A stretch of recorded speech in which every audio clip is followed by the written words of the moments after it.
Hi everyone, it's me Cheryl. I hope you're all alright. Well, it's been a while since I've done a video, but there's been a number of reasons for that. I haven't been on my own in the house. Normally if it's CJ or my youngest son it's not a problem, but if my husband's here, he's dead nosy. He says, who are you talking to? And it's not like that, he's just nosy, right? But the moment I start talking, his ears turn off. So he's not really interested anyway. He's just nosy, so I don't want the interruption. Yeah, he's been working from home because of his, his hip thing, trapped nerve in his hip, and he's massively better, but there's still a bit of way to go before he's like fully able to like take over and look after CJ if need be. He's back at work now. So I've got some, also the other reason was I was on the cusp of finishing either a full project or parts of a project to go to the next part, and I just really wanted to get them done first before I started to show you all. So the major project that finished is actually the blanket.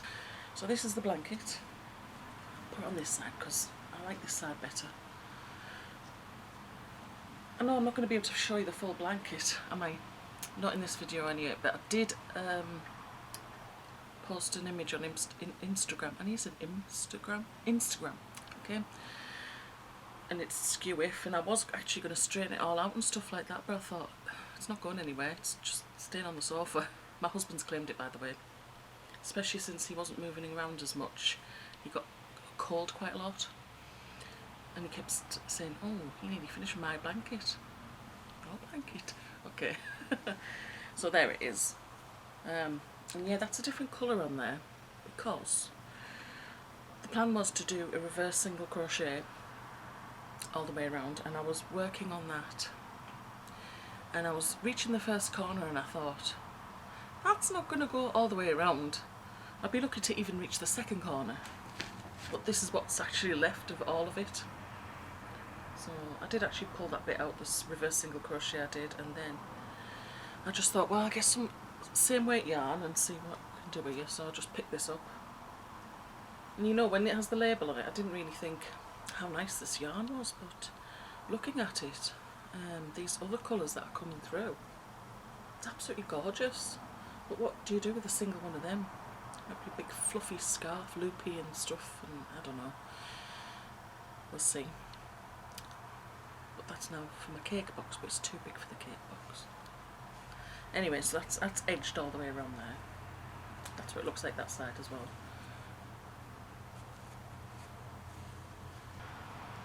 Right, the next thing I could show you is a partial completion. Is a sock.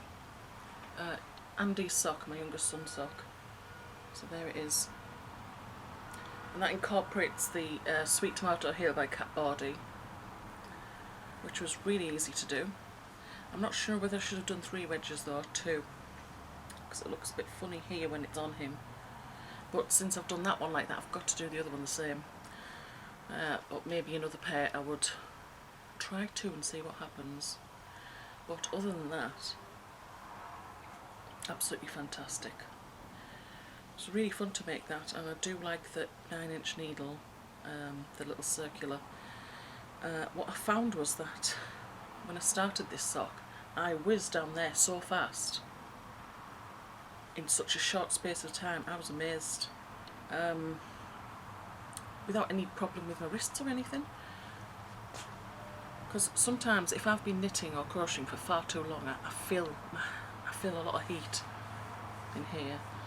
So I never do anything for that long anyway for it to become a problem. And this has got to be the longest thing I did, all the way down to the start of the ankle, the heel, sorry. That's got to be the longest thing I've done without any issue, and I think it's because the 9-inch needle is such a small movement between your fingers. It didn't cause any problems. So that's very telling. That I'm thinking maybe my movements when regular knitting are too big, so I'll have to rethink that and maybe make some adjustments, especially since I've proved to myself I can remedy it. So anyway, at least I finished that deadline for that sock, which was my son going to the States, and he's currently in the sky heading towards Orlando, Florida. that's where he makes his connection to LA.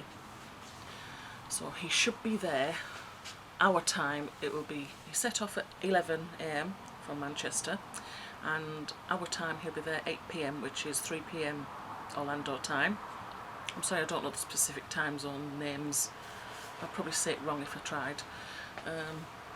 And then he's got a 4-hour wait before he flies to LA, which will be 9 PM their time, LA time, and that will be about 5 o'clock in the morning here tomorrow. Poor lad, he's going to be absolutely knackered. Mind you, he hasn't gone alone, he's gone with a friend who he knows, so they're staying there for 3 weeks. That's good, isn't it? I know the sun's in my eyes a bit, but if I go around the other way, then you're not going to be able to see anything. It's all going to be bleached in the background. And if I point the camera around here, then you can see all the cupboards and window ledges. You didn't hear that, did you? Good. Yeah, I've met the first deadline with my son's sock of him going to the States. So and now I've got my second deadline for its pair is for when he goes to university in September. But at least I don't have to consult with him about sizes or anything like that. The next thing I've partially finished is, do you remember the Erin top? I was starting to shape the shoulders. At the very last second I decided, I'm not really keen on that neckline, just straight across like that. And I started to shape it. So, where am I? Oh, that's part 2. I've at least made a start on part 2. Did a few rows. I've left it at a point where I can pick it up easy. Ooh. Excuse me.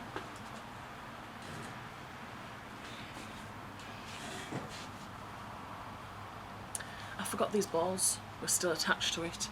I've left them attached because I know I will need to do some more work for the joining and sewing up. Well, it's mainly the joining of the shoulders. Which is the front and which is the back?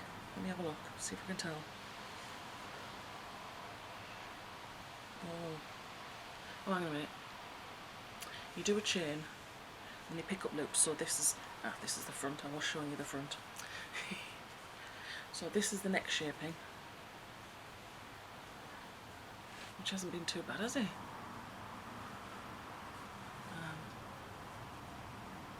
I don't know if you can see that very well. Oh, I know what my problem is. It's because on the camera it says, there's a red rectangle, it says REC in the middle and the red dot next to it, and it's obscuring my view, but yours is probably fine. So anyway, there's that. And I've left it, oh yeah, I've left it in the position where once you do your reverse pass, right, on both these and this bit here, I did short rows, was it short rows? Decreasing either edges here, and it looks very neat. So the reason why I've left it like this in particular is because when I join it, I'm going to be going through these, maybe like a knit stitch, but right sides together, I think. And with this one, this bit, when I go around the whole neckline, I will do another crab stitch. Can you overdo on a crab stitch? Anyway, I won't overuse the crab stitch, but really it's really necessary for this to finish it off.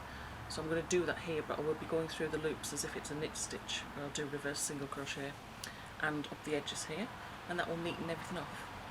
But I've got a way to go yet. I've got to do the back first. But that's my plan, and it's coming on well. Nearly lost another ball again. Alright, the next thing to show you is a work in progress, and that is the temperature scarf. So that's the start of the year. And there we are. I'm not quite at the end of May yet. I think I've got about 7 days to go on before I reach the end of May. But already you can start to see the emergence of other colours. This was April, the very first bit. So we've still got some blues in there from January and February, but at least we've not got too many of them. So it's fun watching all the colours come along. Some of them, like, there's barely anything left in the skein, but luckily I've allocated 2 skeins each to this, so So the last thing I wanted to show you is what I've started on in place of that 10 stitch loom blanket, and it's another blanket. It's not a blanket I was planning on making, because I don't know if you remember a few months ago now I won Stylecraft Colour Pack, I think it was called, and I have a plan for those blanket. It's going to be a Sophia's Universe blanket because it looks absolutely gorgeous, but I'm not following the crochet along. I'm just going to save the PDFs and links to the videos for help just in case I need it. But in the meantime, somebody else has got pregnant, haven't they? No, it's not me. And the other carer who, well, they're both sisters, so one's on maternity leave and the other one's pregnant now, and it's like, oh. So it's, oh, cute babies. Anyway, so when I crocheted the first blanket, you know, the lemon one, which was a Lion Brand pattern, I was specifically trying to look for a 4-ply. When I say 4-ply, I mean like 4-ply UK, which is your fingering, I think, fingering yarn. I was specifically trying to look for 4-ply, and I could not really find any 4-ply patterns that I like. Anyway, I'd found something, and it was DK, and just decided to do it in lemon because I didn't know whether it was going to be a boy or a girl, and I still don't know whether this new baby is going to be a boy or a girl. But since I'd done that blanket, the lemon blanket, I spotted a beautiful crochet, well, square, with lots of different colours, and you just make it big and therefore it becomes a blanket. And I thought, oh, that's really nice, that. Maybe I'll do that one day. And then of course we heard news of the pregnancy, and I thought, well, I might as well use the 4-ply yarns I've got. But I had 2 times 200 grams in this big blue, one of these also in pink, and that was it. So what I did, I just got some additional yarns, just 100 grams, that's mint green and white. So I'm mixing them up, and this is what I'm coming out with. The pattern is free, it's on MyPico, and here it is so far what I've made. So the actual main colours, I'm doing 2 rows of each, but the white is only going to be one.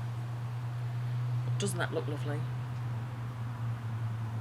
See if you can see it all. Can you see it all? Yeah. So it is quite thin. It's not going to be a thick blanket because obviously it's 4-ply, but you know, you can fold blankets up. Who's to say you have to have a blanket flat?